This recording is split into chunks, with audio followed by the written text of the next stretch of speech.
spanning the nerd world and feeding your fandom. Crash landed. From comics to video games. From the cinematic universe to television. This is Earth. Connecting you to the biggest stars in the industry. Something out there had discovered us. It's time for the Down and Nerdy podcast. Here's your host, James Witham. It's about time for a yearly Halloween tradition. It's episode 338 of the Down and Nerdy podcast. I'm James Witham, and you've probably been watching The Simpsons most, if not all of your life. And you know that every year there's a new Treehouse of Horror episode right around Halloween, and this year is no different. The 31st Treehouse of Horror episode. So I thought to myself, it'd be a good time to talk about that. We don't talk enough about The Simpsons. That's for sure. So I decided to get showrunner Al Jean on the show this week to talk about this week's episode of Treehouse of Horror from The Simpsons, which you can watch again on Sunday, as you do every Sunday, I'm sure. There's a lot of other stuff going on the show this week. Got a couple of very interesting comics. We'll talk about Rorschach that comes out this week. Liam Neeson has a new movie. I'll give you a spoiler-free review of that, and always some very interesting nerd news to discuss. But speaking of reviews, it's a double review week, and we'll start it off with a spoiler-free review of Hulu's Helstrom series. We'll do that next on the Down and Nerdy podcast. Hey guys, this is Chloe Bennett from Agents of S.H.I.E.L.D. and you're listening to the Down and Nerdy podcast. Something has been unleashed on this world, and it is a brand new series from Hulu based on some Marvel Comics characters. And yes, Helstrom is finally here. You can stream it on Hulu. Here's my spoiler-free review of the first season. So not going to get into how it ended or anything like that. Not really going to spoil anything. I'm just going to give you my overall thoughts on the series. I mean, it just came out. It'd be not cool of me to go ahead and spoil the thing for you. But here's the deal. In case you're unaware of it, Helstrom follows Anna and Damon Helstrom, and they are the son and daughter of a serial killer, and a very powerful one at that. And they've got, complicated past for obvious reasons. I don't even really need to tell you. That sentence kind of says it all. And this is from the synopsis, by the way, so there's no spoilers here. Also a very complicated relationship with their mother, too, by the way. And, there's something special about Damon and Anna both, and they kind of, go about their way, dealing with the worst things that are terrorizing the world. That's kind of putting it mildly. There is an overall, there's a big picture story to this season, as there usually is. In these cases, there's some other complicated issues too, like with another character, Dr. Louise Hastings, who is a part of this too. We've also got Gabriella, who is Damon's kind of partner in finding out all of these different phenomena that are affecting people in the world in general. And she actually works for the Vatican, which makes it really, really interesting anytime you tie in anything sort of paranormal with the Vatican, it's going to make for an interesting dynamic on the screen. So those are a couple things that I can tell you, and that's really not giving anything away. I will say this. There are some good things about this series. Like, they do have, the overall story itself is interesting. The things that they find and they deal with are also very interesting. It makes you want to keep watching it for sure. There's no doubt about that. The overall dynamic between the brother and sister duo too is it's uneasy, but at the same time you can't turn away, sort of thing. But here's the biggest problem with this series, and that is that no character that's on the side of good anyway is one that there's nobody really likable on this show to root for character-wise. The acting itself is not bad at all. As a matter of fact, Tom Austin's portrayal of Damon Helstrom, I think, is really good. I think he does a great job in the role. Problem is that Damon's a dick. And, you kind of understand why he is the way he is. And, there's the trope of, the hard stance guy who, softens as the show goes on. And this show falls into that trope a little bit. And there's other tropes the show falls into as well, but that's a big one for me. And here's the deal. I'm not saying that every character has to be likable, but you have to have somebody, to me anyway, my opinion is you have to have a character that you really want to root for, right? That you really think, that you like, for lack of a better way of putting it, quite frankly. But I didn't feel that for Damon or for Anna. I mean, I felt bad for Gabriella as the show was going on for obvious reasons once you watch the show. So I felt bad for her, but I didn't necessarily, root for her either. It's just, I don't know. I was kept waiting for a character to latch onto on this series, and I just couldn't find it. Although I will say Elizabeth Marvel's Victoria Helstrom is dynamite. She is so good in that role, and there is more than one role to it. I can tell you that much right now. There are so many layers to that character, and she is brilliant in that. But the problem is that you almost, again, it's a trope of you kind of see where it's going, and that was the other thing that kind of drove me nuts about this series. I mean, yeah, there were a couple little surprises here and there, but at the same time, it's like I kind of know where I'm going with this, right? And I'm not saying I predicted every little thing, right? I'm not saying that. I'm not arrogant enough to say that. But at the same time, there weren't as many surprises. The scares were good. If you're in it for the scares, I wouldn't necessarily say that Helstrom is an overly scary series. There's some freaky things that happens. I mean, of course, you're dealing with, things that are not of this world and things, like demons and such and things like that. That can't possibly be a spoiler, right? And, of course, you're dealing with the father that is a serial killer. There's plenty of intrigue there, but the scares themselves I don't think are overly... I don't think it's bad. I wouldn't necessarily let your kids watch this. Obviously, it's obviously for adults, but at the same time, didn't find it overly scary. And then there's just some moments to me where there's certain characters that are just doing some stupid and weird stuff. It's like, why would you do that? And I said that a couple times, especially in the early going, with some of the characters, like, what are you doing? Why on earth would you do that? And I mean, it kind of gets explained as you go on, and I guess maybe Chris Yen, is the one that I'm talking about the most, and you'll know who that character is once you watch the show. But it's like, I kind of shook my head, like, I don't know why this is happening right now. And again, you find out, but that doesn't necessarily make it any better when you do. But this series boils down to, are you a fan of Damon Helstrom or not? Do you like Anna Helstrom or not? Do you like one or the other? Do you like them both together? Are you just in it to find out how this is going to play out with this most interesting of family dynamics? Do you need to find out what it is that exactly has been unleashed onto the world? And how frustrated are you by another unleashed on this world kind of story? I mean, do you feel like that's played out? Do you feel like that's something, that they should have come up with something a little bit more original? I can't say how close it is to the comics because, quite frankly, I haven't read many Helstrom comics. But at the same time, Marvel didn't even want to put their names on this. You know how there's always series like Marvel's Cloak and Dagger, right, that was on Freeform?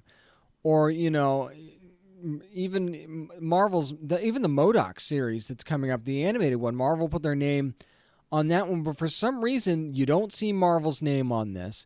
In the episodes that I saw anyway, that I saw early, there was no, pages flipping and the Marvel logo at the beginning or anything like that. This series seems like it's been completely set outside of anything to do with Marvel, either the MCU or otherwise. Yes, there are some Easter eggs in this. If you're looking for them, there are some Easter eggs in this series. You'll see them pop up every now and then. There aren't a ton, but they are there if you want to see them. They're not, a huge part of the show. They're just kind of there, but at the same time, they are worked in a little bit. But right away when I found out, and we knew this a while ago that Marvel was going to put their name on this series, and you kind of wondered why. And I'm not saying that this is the reason, but at the same time, I don't know, there's just something about this that didn't quite grab me. And I think it was mostly the character-driven stuff. The effects are good. What Anna and Damon can do, it's very, very interesting. There are some interesting aspects to this story, but there's also a lot of head-scratchers and some tropes that are hard to overlook. So I'm about 50-50 on this first season of Helstrom on Hulu. I'm not sure if it'll get a second season anyway, but I'd be curious to see what you thought when you take a look at this series, especially the first couple of episodes. So I would say definitely give it a couple episodes, see what you think, and if you're in after 2 episodes, you'll be happy with the rest of the season. I can tell you that much. That's going to do it for my spoiler-free review of Helstrom on Hulu. Up next, how about another review? Again, spoiler-free. We'll talk about Liam Neeson's new movie, Honest Thief, next on the Down and Nerdy Podcast. This is Adrian Gray from Sci-Fi's Vagrant Queen, and you are listening to the Down and Nerdy Podcast. If Liam Neeson says he's coming for you, you are pretty much screwed, and that's one of the things that happens in a brand new movie, Honest Thief. You might have seen the trailer at downandnerdypodcast.com. If you did, then you know that this follows Liam Neeson's character of Tom Carter, who he basically stole $9 million from banks over the years, never been caught. Decides to quit when he falls in love with a woman, Annie, who's played by Kate Walsh. He decides to turn himself in, and you know how that kind of works out. You saw that in the trailer as well. The FBI agents that were supposed to take him in decide that they want to take the money instead, and, you know, the thrilling events that follow sort of come from there. And this is a good cast, by the way. Jai Courtney plays one of the FBI agents alongside Anthony Ramos. You've also got Jeffrey Donovan in there. If you're a Burn Notice fan, you'll recognize him right away. Robert Patrick is in this thing. There's some good members of this cast, and you get to see a lot of the main cast. And it's interesting because this is a Liam Neeson character that partially we've seen before. You know, there's definitely some connections to some of his other characters that you'll see, certain traits, I should say. But at the same time, there's a vulnerability to this character of Tom Carter that you don't really see in a lot of other Liam Neeson characters. This character isn't quite as hard-nosed as some of his other characters in similar movies. Now, I mean, he's still got skills. Don't get me wrong. I'm not saying he doesn't have skills. What I'm saying is that this is a character that has a different perspective, I guess you could say. And you get to learn a lot about his past. And it's not like a huge focus of this movie, but you learn something about Tom's past, and you sort of understand why he's been doing what he's been doing. And part of it is kind of heartbreaking. Part of it's refreshingly honest, quite frankly. And that was one of the other things about this character, is he's kind of an open book, and he's an honest dude. For somebody who's a thief, he's pretty much an honest dude. So it's something that you can really, really appreciate it. But I got to tell you, the one that really stole the show for me in this movie was not Liam Neeson. It was Kate Walsh. For some reason, this character of Annie, and you can understand why Tom loves her, quite frankly. She's got a great personality.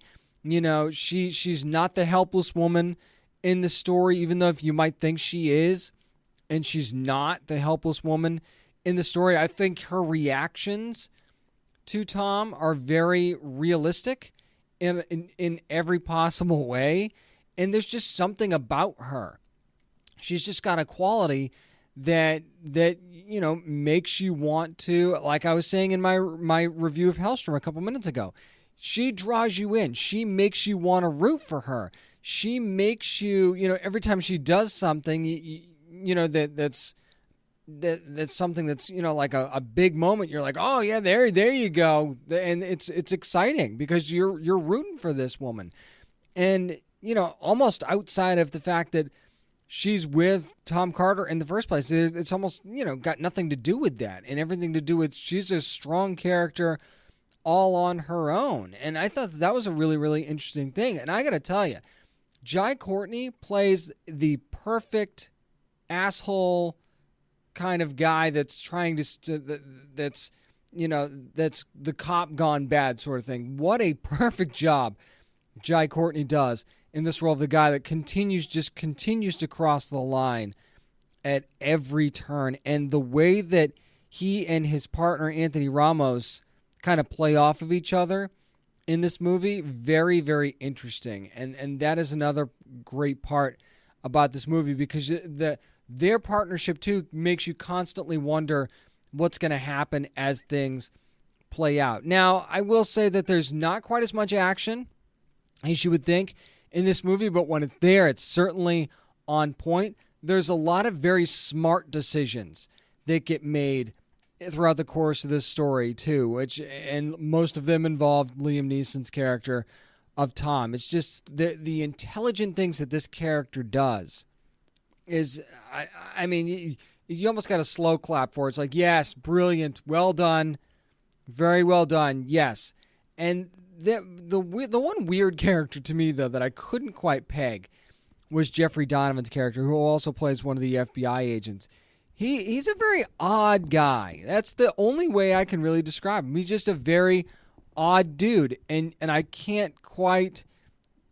He just seems very weird throughout the whole movie, and I don't really know how else to describe it. And I'm not saying at all that Jeffrey Donovan does a bad job, but it's like every time you see this character, you're going, what am I looking at? What exactly is going on here? So the only time things really felt off were scenes that involved him, until a key moment in the movie, and he sort of starts to turn into, he goes into cop mode, I guess, for lack of a better way of putting it, that kind of draws him out. Now, he's got some stuff going on in his life, and that could, attribute to some of the oddness, but I just thought some of the scenes that he was in seemed kind of random, and the kind of scenes where you'd think they'd be cut from the movie, and you get him on the extras, and you don't really.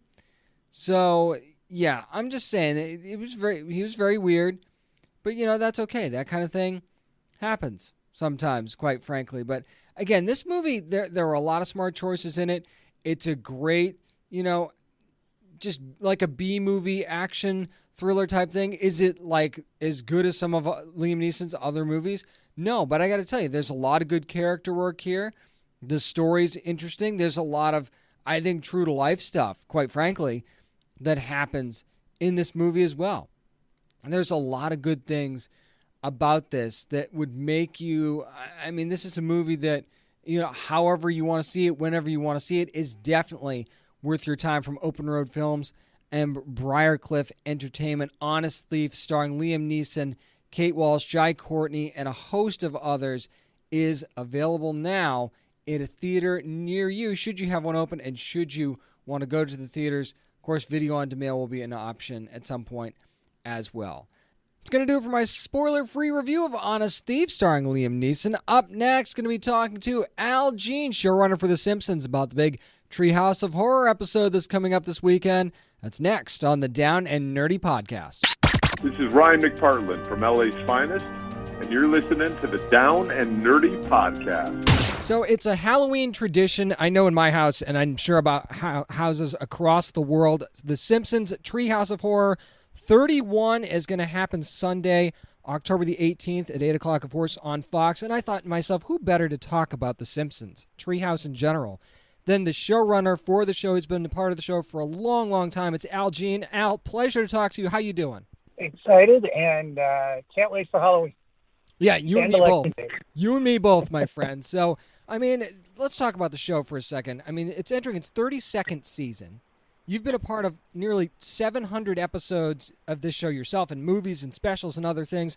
Most shows don't get a third of that success, Al. So how have you all been able to maintain such a high standard for so long? Well, it helps to be animated because you look at the longevity of shows like us and South Park and Family Guy. But I would also say the work ethic of everyone in the show, writers, directors, everyone in the show is just so high.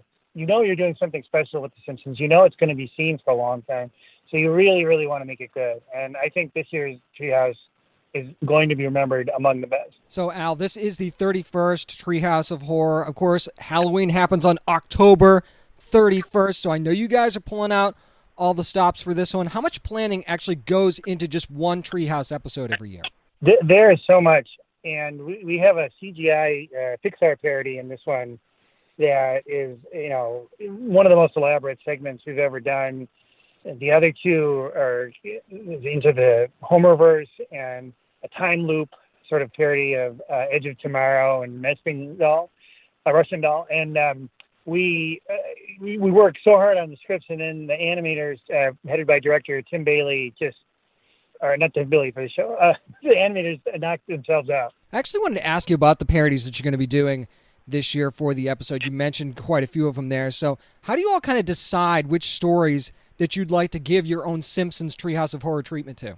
I've always wanted to do Toy Story. I mean, it's just, Pixar is the gold standard in animation, so you get 2 for 1. You get to, do a great animated parody, and you also get to, sort of hop on the back of something that, is the greatest.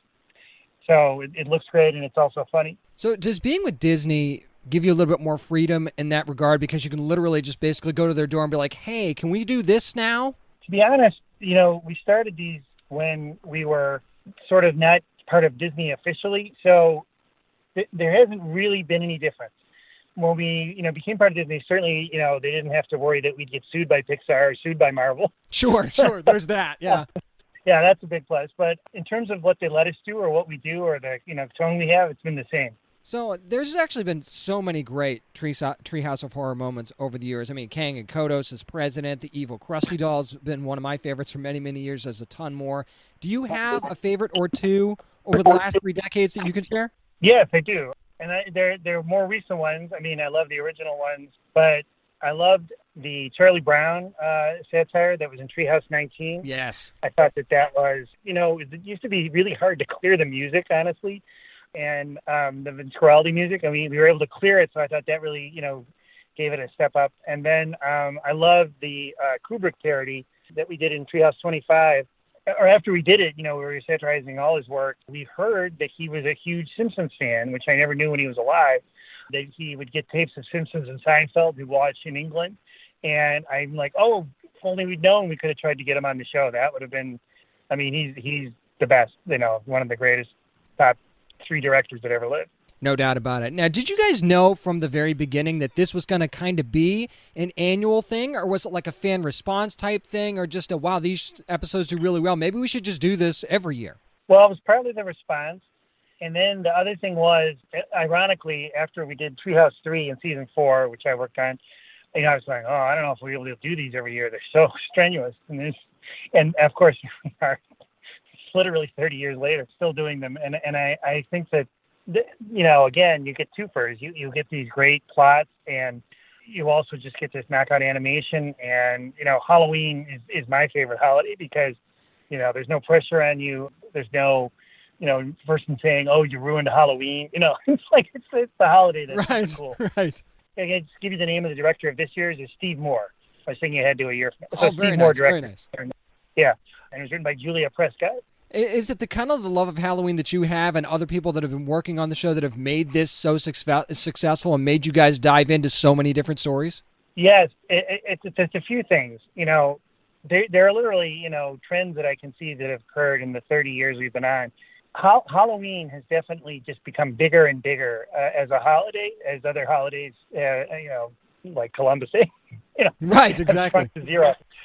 And Halloween is definitely the big October holiday. And like I say, it's I think a place where people can express themselves and be creative, and everyone's funny, and everyone's got a great, cool idea for Halloween. So that's part of it. And, then again, it's like the tradition. Everybody, when like Steve or any director gets to do the Treehouse, they go, I have a lot to live up to, so I'm going to work as hard as I can on it. No doubt about it. I'll tell you what scares me, though, Al, is how many times you guys have kind of actually predicted the future, for lack of a better way of putting it, on the show. Are you guys kind of surprised how many things you've actually, that have made it into episodes, actually ended up happening in real life later on? Yes, and what's even weirder is there are things that people don't know that were in an episode and it came back and it predicted something, but we cut it because it, then suddenly had a different meaning. There are even more predictions that we made that came true. Oh, so you guys have you've done this before and now we just don't know. That freaks me out even more, Al. Yes, and I got to say, I hope the prediction in our opening election segment does not come true. Without giving it away. Wait till you guys see that, by the way. It's pretty hilarious. It's so simple, too. Is that kind of part of it, too? It's like you do all these elaborate things on Treehouse quite a bit, but then there's some of them that's it's so simple, but there's a brilliance in that simplicity as well. Well, what I have to say, because we're animated long ahead of time, the vast majority of that segment that opens the show was written a year ago, and it's uncanny to me how much of it is accurate. It now looks, it's pretty timely, but I go, we really, the only thing that changed is 6 months in, we put masks on everybody but Homer. Right. And that was it. That makes a lot of sense, actually. Now, you've had many opportunities over the years out to talk to fans and interact with them at various events and even on social media at this point. What's the one scene that fans have talked to you the most about from a past episode? Well, the one scene I've worked on, there are many that people love, like steamed hams and Homer going in the hedges. I was the one who edited Cape Fear and put in 9 steps on the rake by Sideshow Bob. And so I get asked about that a lot. I get asked about the meaning of 9, and I go, because 8 wasn't long enough to make the show fill up. There's a lot of talk about it, and I'd say 99% perspiration behind that joke. I love it. Now, it's been a challenging year for everybody, and the coronavirus has certainly kind of forced us all to do things differently. An understatement. Yeah, definitely. Yeah, no doubt about it. So what kind of challenges have you all faced in trying to put this new season together with everything that's going on? Well, it's funny because we were just talking about it with somebody else who works in the show, and the only word I can use is with all sincerity, blessed. I mean, Jim Brooks, the first week of March, said we should consider going online because we heard Chase Bank was doing it in other companies at that point. Fox had Zoom ready, and we didn't miss a day. I don't mean a single day. We got right into Zoom. We got right into working remotely, and now it's been over 30 weeks. The sound engineers on the show and crew have done an outstanding job. I don't notice any difference. We've already had episodes that were recorded remotely, and nobody has said anything about the sound being different. The animation has been fantastic. If you look at the first 4 shows that have aired this year, I think each one of them is a gem animation-wise, and especially the Treehouse, which we're talking about. I'm just thrilled that we're able to do the same thing, in this time, which is so tough on so many people, and I never lose sight of that. That's incredible. That's incredible that you guys have been able to do that. Now, while y'all have tackled some great topics, especially on Treehouse of Horror over the years, and you've had a lot of guests there as well, how much do you still feel like you have on your to-do list? I always say, as long as the families in the U.S. have problems, then the Simpsons will have stories. There you go. I don't see the world running out of problems, unfortunately, because I would prefer to be out of a job and have everything be perfect. But that's sort of the way I look at it. And it is so gratifying, to have some thought about the way things are going and to be able to express yourself in a show. I can't tell you how grateful all the writers are for that. So I got to ask you, I know how much you love Halloween. You've been very clear about that, as much as my family loves Halloween as well. Best Simpsons cosplay or Halloween costume that you've ever seen. Do you remember it? I'll say the one that really, the funny story, we were promoting the Simpsons movie, Matt Groening and me, in the Netherlands, and they had, people in the Netherlands are very tall. So these 6-foot women dressed as Marge with hair that went, 2 feet higher. And then Matt turns to me and goes, that's based on my mother. It was really funny. Wow. Wow. Well, that's something that people probably didn't know about the show before today. That's really well, funny. Marge was his mother's name.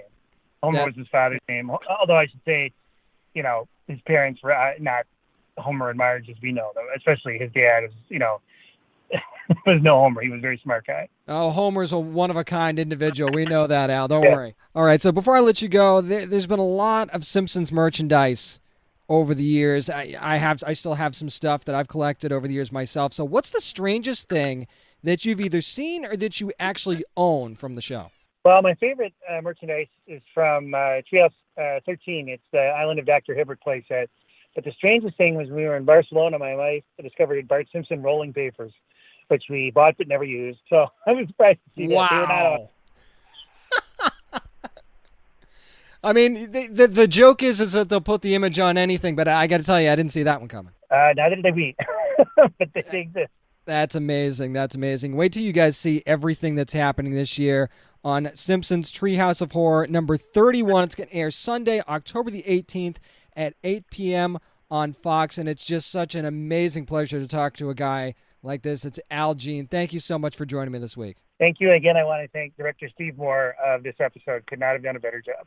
This is writer and artist Jason Howard, and you are listening to the Down and Nerdy Podcast. Nothing like thumbing through the pages of something new. It's time for what we're reading, and a Watchmen character getting his own series with a very interesting creative team. It's Rorschach #1 from DC's Black Label. Tom King writing this one. Jorge Fornes on the on the art there. Dave Stewart doing the colors as well. This one is actually really interesting, and there's going to be some spoilers involved here, so just keep that in mind since the book's already been out for a few days. It actually follows an investigation of someone in a Rorschach mask and a woman who's also with a woman and tried to assassinate a candidate for president. The problem is that the mask is mass-produced. There's no irrefutable evidence going on here. Obviously, these two were part of some sort of plot, but it doesn't seem like it sort of ends with them. That's the sense you get. There's actually more questions than answers that start to pop up as this investigation goes on. You actually get to meet the investigators. It seems like it's almost like the classic, it seems like some people want this to be open and shut, and then you got like the one guy that's like, there's something more here, and they like won't stop looking into it. Well, that's kind of what we've got going on here. We got one guy that simply just doesn't want to stop looking into it, and it almost seems like there's some other people in the investigation, like they don't want to be bothered. It's like, yeah, these masks are mass produced. Who knows how we're going to be able to find who's actually part of this thing? They've actually identified the woman, but they don't know who the guy is. But there are hints in this book too that there's certainly way more going on here than meets the eye. Also, winking a nod to the Watchmen TV series as well from HBO. So I thought that was pretty neat. And quite frankly, this book gives you a different feel. It certainly gives you a feel like this takes place in the past, right? You almost don't really know what kind of a timeline you're dealing with here, because it seems like there's some modern elements, but there's also some throwback elements in here as well. So it definitely keeps you a little bit off balance, but there's just a basic intrigue here of we kind of know as readers that there is more to this story than meets the eye, and it feels like it's going to be a nice slow burn of an investigation too, which I think is really, really neat. And they actually make reference to the original Rorschach, who, they say, oh, well, his mask could do cool stuff, and this is just a regular one that you could buy at like a costume shop. So there's got to be something else coming here, and you just have to decide whether you're willing to wait for that or not. Again, I love the aesthetics of this book. I think Jorge Fornes does a great job in crafting everything together, and I mean, in Tom King, I trust. So I'll definitely be sticking around for more issues of Rorschach. Also, another beloved property, this time coming from Marvel, Warhammer 40,000 is getting comics in Marvel. You knew that for a while now, but we're going to go with Marneus Calgar, #1 from Marvel, and Kieran Gillen on the writing here, Jason Burrows on the art, Tava Tartaglia on the colors, and VC's Clayton Cowles on the letters. And basically this follows the story of Marneus Calgar. And there's a little bit of backstory that's in here, but there's also, plenty of blowing heretics to smithereens and things like that. And just watching this hard-nosed, leader, for the lack of a better way of, putting it, Marneus Calgar, trying to hunt down and find out, kind of bring an end to this million world, this war that's been going on, this constant war over these million worlds. So, but the backstory is the key here, because the backstory is actually what brings us to the end of this book. So maybe a few spoilers here as well. We get to see Marneus as a boy, and he was kind of, he had like the privilege tag on him almost, right? Like, you don't belong in this training for these young warriors sort of thing. And then they sort of go off-world, and they've barely been trained at all, but they go off-world and they encounter this big, ugly monster, man. Now, I'm not a huge I don't play a lot of the Warhammer games, but the book looked intriguing to me, so I decided to pick it up. If you know what the name of the monster is that they encountered, good for you. I don't know the exact name.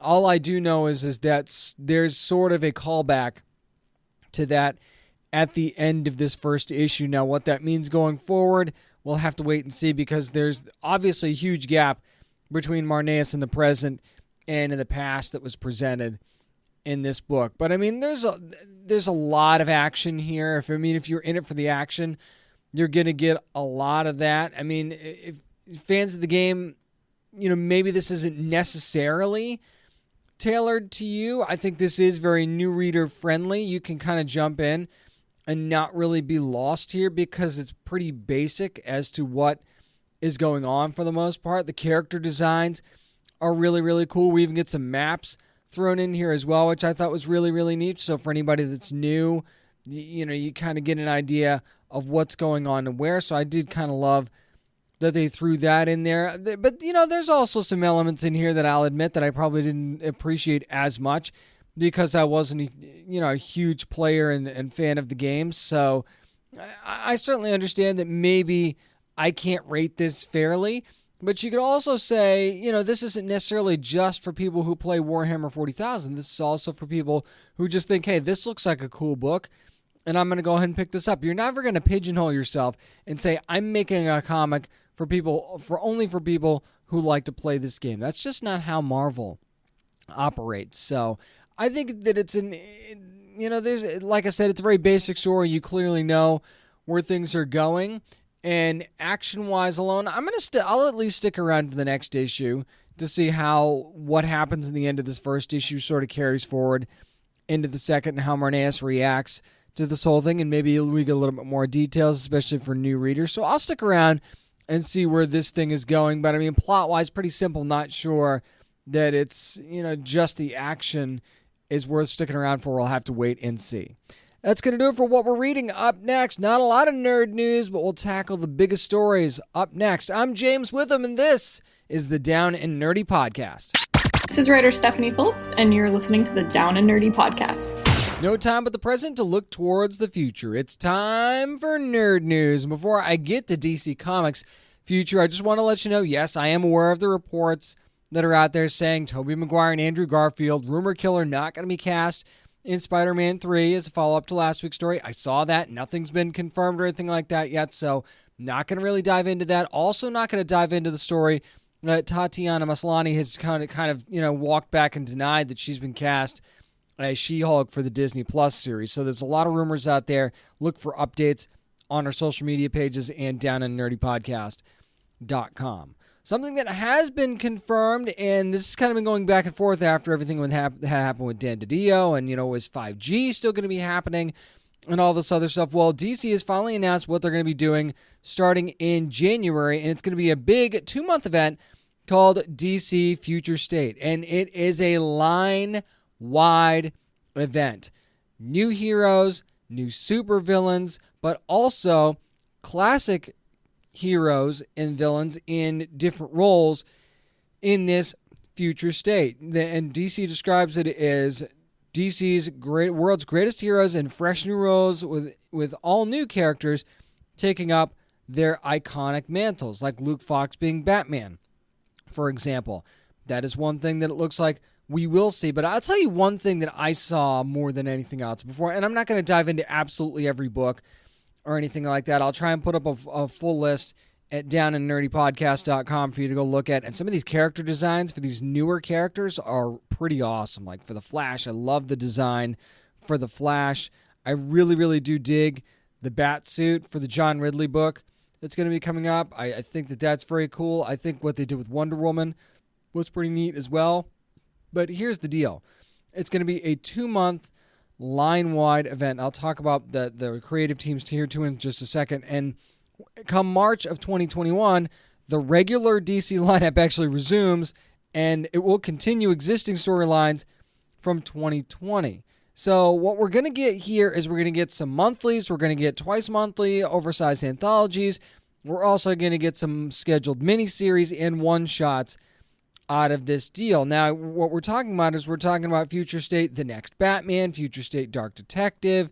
we're also going to have Future State, Superman of Metropolis, Superman Worlds, and things like that. Immortal Wonder Woman is going to be a part of this as well. You're going to have some Aquaman stuff here, some Flash. There's going to be a House of L book that's going to be a part of this. Yes, there will be Justice League. Yes, there will be Green Lantern, Suicide Squad, Harley Quinn, Teen Titans, Swamp Thing, Shazam, a whole bunch of your favorite characters, and yes, in a reimagined sort of way. Here's one thing that intrigues me the most about this, is that, yeah, there are some familiar names that are part of books like this, like Brian Michael Bendis. You obviously know who Brian Michael Bendis is. Joshua Williamson going to be involved in this. Mariko Tamaki, Joel Jones. But what you're also getting is some fresh, creative talents like John Ridley, who, of course, is no stranger to comics, but certainly hasn't written a ton in the way of, big-name heroes. So we've been waiting for John Ridley to do that for a while. We're going to get that. Brandon Vietti, who, of course, worked on Young Justice, the animated series, is going to hop over to the comics side to do some stuff here. Our buddy Brandon Easton going to be writing some of this as well, along with Philip Kennedy Johnson, who I've loved his work for a long time. Stephanie Phillips going to be a part of this as well. She's been on the show in the past. So a lot of new names tackling these big titles. And I think that is a really, really neat thing that's going to be going on for DC and Future State. That might be the most exciting thing about this, is that we're getting fresh takes, like Vita Ayala writing Batgirls. I think is going to be a super, super neat book. You've got Mariko Tamaki and Dan Mora on Dark Detective. I think that's going to be really, really neat. Ram V is going to be doing a couple things. Stephanie Phillips tackling Harley Quinn. Nicola Scott drawing a Nightwing title is like, I mean, how do you even describe that? You've got Brandon Easton writing Mr. Miracle. Sean Lewis is going to take on Superman of Metropolis. We're going to get Philip Kennedy Johnson writing a Superman book as well. I mean, you just keep going down the list. Joel Jones on Wonder Woman. I mean, come on, seriously. There's a lot of good talent here, good, fresh talent that you might not know. But, get ready to know them really quickly. Now, I know what you're thinking. First of all, this really feels like Future's End. And I understand that, the big arc that they had from a few years ago. And remember, as far as I was concerned, Future's End started out well.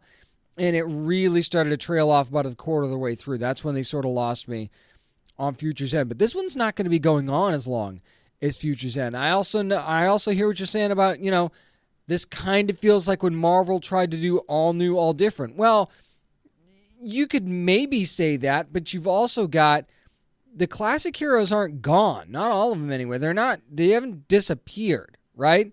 They're not all gone. I mean, we do have, a spoiler alert from the press release, Batman's been killed, right? So there's that. And is that necessarily a bad thing for the storyline going forward? I don't think so. I mean, you got Clark Kent being rejected by Earth as far as the Superman story, so you get John taking up the mantle, which, I mean, who else could take up the mantle, right? There's a whole bunch of different angles here, and it seems like they're trying to make it make sense, but at the same time, I understand if you're a DC fan, you're like, okay, I've heard about this whole changing things up before, and I'm just not interested anymore because I just don't think it's going to stick. And I think that's a fair criticism, quite frankly. I mean, I understand what you're saying. You're like, you've seen this before, right? You've seen that there's gonna be changes, things are gonna be fresh and different, and then it just doesn't happen. Well, they kind of are coming out and saying that this is a 2-month thing, and then we're gonna go back to the stories that we did before. So basically, to me, what this feels like is it feels like a free trial. Like when you sign up for a streaming service or something like that, and they say, okay, we'll give you 30 days for free, but then after that, you need to decide if you're going to pay or not. To me, this is a 2-month trial period by DC to see what sticks and what doesn't. Because the last thing you want to do is make the mistake that, quite frankly, Marvel did and just kind of give us all new everything. And then people are like, no, I mean, I kind of like this, but I hate everything else. That's the risk that you run. Obviously, DC wants you to fall in love with all these characters and all these stories, but you know what? That's just not realistic. And some of the stuff's going to sell better than others, right? But DC knows that. DC knows that not all of this stuff is going to stick and be super popular, but what they can do is find out what you're digging and what you're not. And at the end of those 2 months, if there's something that people are clamoring for, you can bet they're going to bring it back. They're not just going to throw it away and trash it after two months just because they felt like doing this for a short period of time. If some of these characters catch on, like look how Harley Quinn caught on. How many times have I talked to somebody that has worked on Harley Quinn or created the character, and they've said, we had no idea that this character was going to take off the way they did, but once she did, DC took the ball and they ran with it. Same thing with the Batman Who Laughs. That could have ended a lot sooner than it did, but they took the ball and they ran with it. There's just characters like that where this sort of thing happens. So if one or two or several of them happen to catch on, I'm not saying that it'll be a permanent change to the line or anything like that, but you will certainly see these stories pop up again. Don't think that you won't, because again, this is the ultimate trial period for DC. So instead of doing 5G and doing absolutely everything different, you're going to do this and see what comes up. So, I'm half hesitant, half really excited for this, and we'll have to see what side of the fence that I fall on come January and February when these things are out. And yeah, I'll have reviews of these all over the place. Don't you worry about that. DC did announce something that's going to be happening that's got fans really excited, and that is, of course, we've known for a while now about the Green Lantern series. It's going to be coming to HBO Max, right? We still don't know when. Just keep that in mind. We still don't know when this thing's coming to HBO Max. But what we do know now are the lanterns that will be a part of this thing. This news first broke from The Hollywood Reporter right around New York Comic Con. And a lot of them are going to be Earth-based. We'll get Guy Gardner. We'll get Jessica Cruz. We'll get Simon Baz and Alan Scott. And to me, that one's interesting. It's like, okay, you've got all these modern-age Green Lanterns and then Alan Scott. So that's an interesting addition to the cast. I'm really curious to see how Alan Scott factors into this thing. Kilowog's going to be here as well, and Sinestro will be a part of this. Now, I'm assuming Sinestro will be the villain of this series, but, I can't really know for sure. Before I get to who's not in it, I can tell you it's also going to be 10 hour-long episodes. Seth Grahame-Smith going to be the showrunner, going to write the premiere episode with Mark Guggenheim. And yeah, Brilliant Productions, part of this. It's going to film in Vancouver and all these other different things. You've got names like Jeff Johns and Sarah Schechter that are going to be a part of this as well, Dave Madden. So if you want to know tone-wise what we could expect, this could be very Arrowverse-esque, right? I'm not saying that this series is going to be set in the Arrowverse simply because Brilliant Productions is involved. I'm just saying tone-wise, this might be something that you can expect. Plus, they've been teasing Hal Jordan in the Arrowverse forever, but there is no Hal Jordan in this series. No Jon Stewart, no Kyle Rayner. So to me, I look at this and I go, those are probably going to be our lanterns that get saved for the big screen. That's what we're going to see in the Green Lantern Corps movie, and these are the lanterns that we're going to see in the series. Now, these aren't low-rent lanterns either, by the way. I can't wait for a live-action Jessica Cruz. I hope we actually get the backstory for Jessica Cruz factored in, because I think there's so much powerful imagery there with that. It's one of the best built backstories that they've had for a Lantern character in the history of the character, quite frankly. And I don't think that's too heavy-handed. Plus, we know Guy Gardner is going to be entertaining. Simon Baz, always entertaining as well. So, you get the best of both worlds. You get a nice group of lanterns in the live-action series that's going to be coming to HBO Max, but then you also get, I'm assuming, a really powerful group of lanterns for the Green Lantern Corps movie as well. So we'll have to see how that shakes loose whenever when they do finally decide to announce a release date for that. I'll let you know. Really quickly, let's dive into a few trailers that were released right around the time of New York Comic Con, or after, quite frankly. You've got the Monster Hunter trailer for the Monster Hunter movie that's going to be coming on December the 30th, in theory. Who knows if that's going to be delayed again. And did you see the reaction to it on social media and the comments? on the YouTube video and stuff like that. Monster Hunter fans are not pleased. Like, this is not what Monster Hunter looks like. Well, quite frankly, Sony's already got your money. And I know that that's going to make you mad, but they've already got your money from the games anyway, right? And they also know, do you not know what Transformers movie syndrome is? You're going to go see this anyway just so you can complain about it. People have been doing that for Transformers movies for years now. This is not a new thing. They know this. And, of course, Transformers is not a Sony property. They know you're going to see this movie whether you think it looks good or not. You're not going to skip it. So, either way, they're going to get your money, right? But quite frankly, this is not rocket science. This is not a deep plot thing. You don't want to overthink something like this, right? This is Mila Jovovich with a group of elite soldiers fighting giant monsters in the desert that may or may not be from another dimension or something like that. That's what we're dealing with here. And no, I will freely admit, not a big player of the Monster Hunter games, and I was intrigued by the movie. But you know what? There's going to be plenty of people that have never played a solitary second of Monster Hunter that are going to go see this movie because it looks neat and you know it. And how is that a bad thing, right? So you're going to go see it. Maybe you get the movie you really wanted. Maybe you don't. Your life doesn't really change one way or the other, if that's the case. Plus, getting to see Mila Jovovich doing her thing on screen with Tony Jaa and a very interesting cast, I don't see how there's really anything wrong with that. You go for the action, stay for the monsters sort of thing as far as I'm concerned. So we'll have to see how that shakes out. A couple of interesting things coming to Amazon and IMDb TV too, by the way, if you're not familiar with them. This one perfect for Halloween, I think. It's Truth Seekers. It's basically an Amazon original series. It's a comedy drama, so you see that there's certainly some scares in there, but there's certainly some funny moments as well. And it's about a team of part-time paranormal investigators who kind of team up to uncover and film ghost sightings across the UK. Problem is, they sort of stumble across something that could lead to Armageddon for the whole human race, and they know that they've got something, and they just need to dig deeper. And you've got Nick Frost here as Gus. You've got Simon Pegg as Dave. And if you haven't seen the look of Simon Pegg in this yet, you got to go to downandnerdypodcast.com and watch the trailer, because Simon Pegg looks pretty different. Very different indeed in this show. But, sure, there's some funny moments.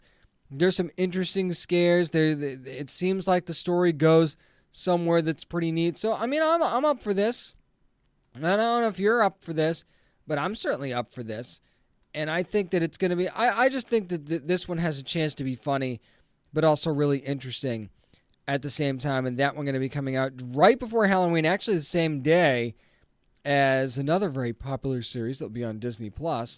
And, of course, that's Mandalorian. But, yeah, that's exactly what we're getting on October the 30th. So it looks like you're going to have a busy weekend that weekend. It's a good thing that Halloween is on a Saturday that week.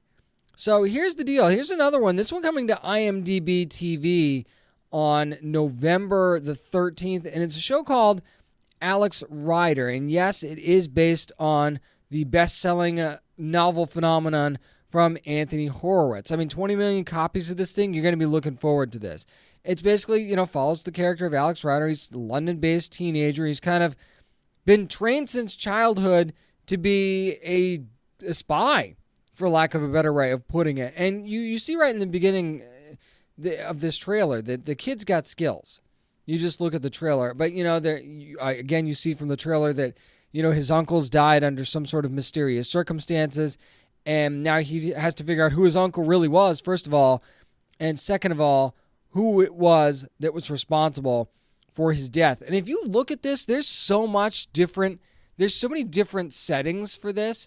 If any form of action and, espionage that you would want from a series or a movie, quite frankly, you're getting it in this Alex Rider series. You really, really are. And in watching this trailer, you're thinking, okay, yeah, it's just a bunch of teenagers and their problems. I'm not sure I'm up for that. And I'm going to tell you right now, just by looking at the trailer, it doesn't look like that at all. This looks like it could be a legit spy series that just happens to involve some younger characters. I think it looks neat.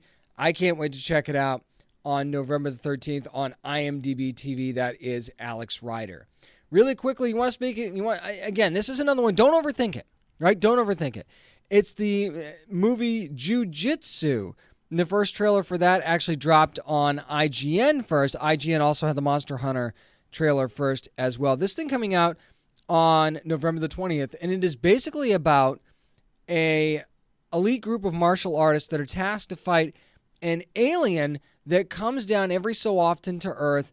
And it's almost like a Mortal Kombat situation, right? This alien comes, as Nicolas Cage says in the trailer, looking for a fight. And as long as he gets one and it's an honorable battle and people just, die with honor, he won't have to kill anybody else. But if you don't fight him, he's going to go ahead and kill pretty much everyone. That's exactly what's going to happen. So you've got Tony Jaa involved in this one as well. You've got Nicolas Cage. You've got Frank Grillo is going to be a part of this.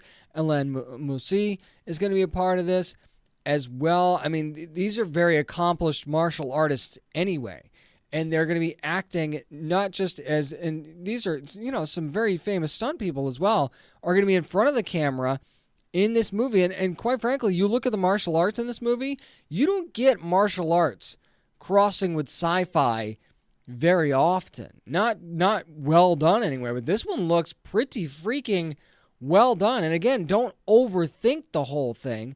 Don't try and pick it apart. Just sit back and enjoy Nicolas Cage being crazy and a bunch of very cool martial arts sequences. And hey, the character design for the alien, not too shabby either, quite frankly. So this one going to be coming out video on demand and in theaters on November the 20th. That is Jiu-Jitsu.